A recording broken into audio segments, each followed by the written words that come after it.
मंदिर जाने के एक नहीं अनेक हैं लाभ। प्रतिदिन पूजा करने से मिलते हैं पूरे 36 लाभ। वीडियो को एक लाइक जरूर करें और चैनल को सब्सक्राइब कर लें। भगवान के प्रति हर व्यक्ति की श्रद्धा होती है, इसलिए तो जब भी हम किसी मुसीबत में होते हैं तो सबसे पहले भगवान को याद करते हैं। हर हिंदू परिवार में प्रतिदिन देवी देवताओं की पूजा की जाती है, लेकिन घर पर पूजा पाठ के साथ ही मंदिर भी जाना चाहिए। आपको बता दें, प्रतिदिन मंदिर जाकर पूजा दर्शन करने के एक दो नहीं बल्कि पूरे 36 लाभ हैं और इन लाभों को शास्त्रों के साथ ही वैज्ञानिक आधार पर भी लाभकारी माना गया है। लेकिन उस लाभ को जानने से पहले अगर आप भी चाहते हैं कि माता लक्ष्मी का आशीर्वाद आप पर बना रहे तो इस वीडियो को एक लाइक जरूर करें और चैनल को सब्सक्राइब कर लें। कमेंट बॉक्स में जय माता दी जरूर लिखें। चलिए अब जानते हैं उन लाभों के बारे में। मंदिर जाने से सुबह ब्रह्मा मुहूर्त में उठने का नियम बनता है। सुबह जल्दी उठने से हम अपने नित्य कर्म जैसे उषापान, शौच, दंत धावन, स्नान आदि से निवृत्त हो जाते हैं। अपने घर के निकटतम मंदिर तक पैदल चलकर जाने से हमारा भ्रमण व्यायाम होता है, प्राण वायु मिलती है और उगते हुए सूर्य की दिव्य लालिमा का अवलोकन होता है। मंदिर की घंटे को 7 सेकंड तक बजाने से और इसकी टनकार पर ध्यान केंद्रित होने से हमारा मन भी सभी सांसारिक विषमताओं से हटकर प्रभु के चरणों में अर्पित हो जाता है। मंदिर में भगवान को अर्पित सुगंधित फूलों की खुशबू से स्वास्थ्य लाभ मिलता है तथा उत्साह वर्धन होता है। मंदिर में अर्पित भिन्न भिन्न फूलों के विविध रंगों से हमको सुकून मिलता है। मंदिर में कपूर, अगरबत्ती और धूप की दिव्य सुगंध से हमारी प्रतिरोधक क्षमता बढ़ती है और नकारात्मकता समाप्त हो जाती है।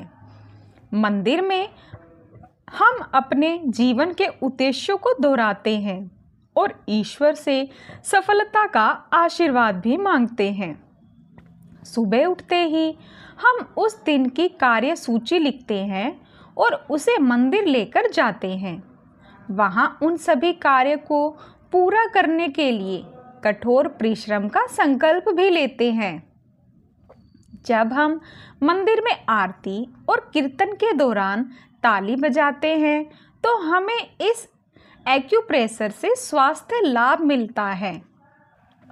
आरती में बजाई जाने वाली छोटी घंटी से हमारा पित्त दोष संतुलित होता है। शायद इसी कारण से गौ माता के गले में भी घंटी बांधी जाती है, क्योंकि ये सर्वमान्य है कि गाय में पित्त ज़्यादा होती है। आरती के दौरान चालीसा के जाप से हमारी वाणी में दिव्यता आती है। ओम के उच्चारण से हमारा चित्त एकाग्र हो जाता है।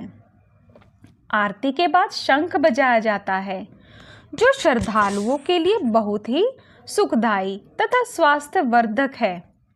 आरती के बाद हम भारत माता की, गंगा मैया की जय बोलते हैं, जिससे हमारी देशभक्ति जागृत होती है।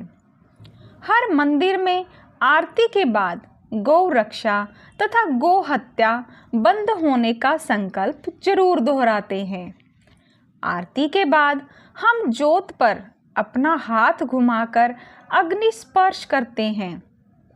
इससे हमारी कोशिकाओं को दिव्य उष्णता मिलती है और हमारे भीतर पल रहे सभी जीवाणु संक्रमण समाप्त हो जाते हैं। जोत पर हाथ फेरने के उपरांत अपनी उष्ण हथेलियों को आँखों से लगाते हैं।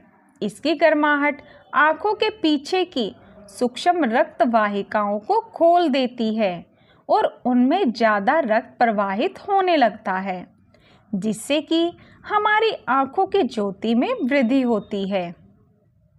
जोत पर हथेली रखना हमारे द्वारा हुई सभी भूल चूक के प्रायश्चित का भी प्रतीक होता है। आरती के बाद हम दंडवत होकर माथा धरती पर लगाते हैं। इससे हमारा अहंकार खत्म होकर धरती में समाहित हो जाता है। मंदिर में भगवान के दर्शन के बाद हमें तुलसी, चरणामृत और प्रसाद मिलता है। चरणामृत एक दिव्य पेय प्रसाद है जिसे गाय के दूध, दही, शहद, मिश्री, गंगाजल और तुलसी से बनाकर विशेष धातु के बर्तन में रखा जाता है। आयुर्वेद के मुताबिक यह चरणामृत हमारे शरीर के तीनों दोषों को संतुलित रखता है। चरणामृत के साथ दी गई तुलसी हम बिना चबाए निगल लेते हैं, जिससे हमारे सभी रोग ठीक हो जाते हैं। मंदिर में पूजा अर्चना के बाद जब हम भगवान की मूर्ति की परिक्रमा करते हैं तो इससे पूरे ब्रह्मांड की दैवीय ऊर्जा गर्भस्थान के शिखर पर विद्यमान धातु के कलश से प्रवाहित होकर ईश्वर की मूर्ति के नीचे दबाई गई धातु पिंड तक जाती है और धरती में समा जाती है। गर्भस्थान की परिक्रमा के दौरान हमें इस ब्रह्मांडीय ऊर्जा से लाभ मिलता है। मंदिर की भूमि को सकारात्मक ऊर्जा का वाहक माना जाता है। यह ऊर्जा भक्तों के में पैर के जरिए ही प्रवेश कर सकती है, इसलिए हम मंदिर के अंदर नंगे पैर जाते हैं। मंदिर से बाहर आते हुए फिर से घंटी बजाकर हम सांसारिक जिम्मेदारियों में वापस आ जाते हैं। मंदिर में सूर्य को जल अर्पित करने से हम उसकी अलौकिक किरणों से लाभान्वित होते हैं। पीपल, बड़, बरगद को जल अर्पण करने से हमें वहाँ फैली खास तरह की ऑक्सीजन मिलती है। ये सभी एक दिव्य वृक्ष हैं जो बहुत अधिक मात्रा में प्राणवायु को चारों ओर विसर्जित करते हैं। इसके पत्ते इतने संवेदनशील होते हैं कि वे रात्रि में भी चंद्रमा की किरणों से ऑक्सीजन पैदा करते हैं। मंदिर में हम तुलसी के पौधे और केले के पेड़ को भी जल देकर तृप्ति होते हैं। मंदिर में बाहर आकर हम वहाँ मौजूद ज़रूरतमंदों को दान पुण्य करते हैं, जिससे हमारे मन में शांति आती है। मंदिर के माध्यम से हम अपनी कमाई का 10वां भाग सामाजिक कार्यों में लगाते हैं और समाज में समरसता, सौहार्द आता है। आजकल महंगाई की वजह से शहर में और घरों में गौ माता को रखने का प्रावधान नहीं होता है, लेकिन हम मंदिर जाकर गौ माता को ग्रास देकर अपने संस्कारों को जारी रख सकते हैं। प्रतिदिन मंदिर जाने से हमारा नए नए और धार्मिक लोगों से परिचय होता है। मंदिर जाने से हमारी सामाजिक प्रतिष्ठा भी बढ़ती है। मंदिर जाने से वहाँ के पुरोहित से आशीर्वाद मिलता है और हमें पंचांग आदि जैसी कई जरूरी सांस्कृतिक जानकारी भी मिलती है। पंचांग के श्रावण या पाठन से हमें अपनी धार्मिक जिम्मेदारियों का पालन करने में मदद मिलती है और हमारा कल्याण होता है।